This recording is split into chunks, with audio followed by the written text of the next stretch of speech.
พงเจ้าถ้าเอาความคิดฮอดมาจอดต่อกัน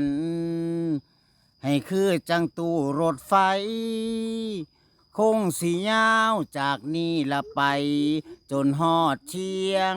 ใหม่หรืออาจไกลกว่านั้นก็บ่จากโอ้ความรักงดงามยิ่งนักและเมื่อเจ้ามาแลนกลุ่มคือซุมดอกงุมหัวความหักมาพ่อคือกระท้อดอกงุมไว้สาธุเด้อ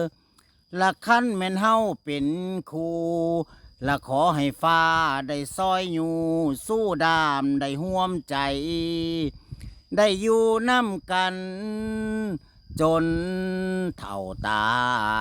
ยโอ้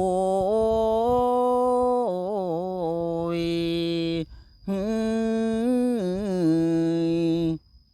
หายใจน้ำกันลองสองแม้วันนี้จะอยู่ห่างกันแสนไกล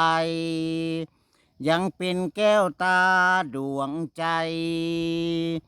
ห่วงเจ้าปานแตงแพงเจ้าปานตาคิดฮอดเจ้าเด้อ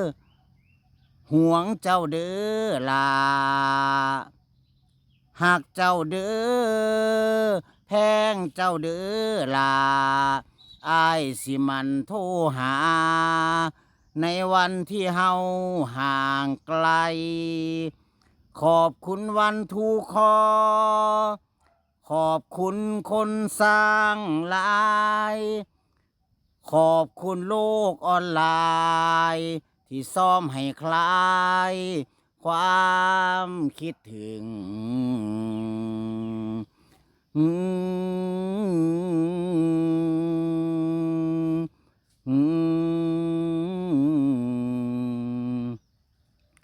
อ้ายหักเจ้าเด้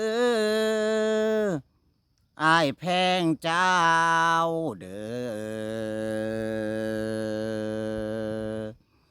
อ้ายหักเจ้าเด้ออ้ายแพงเจ้าเด้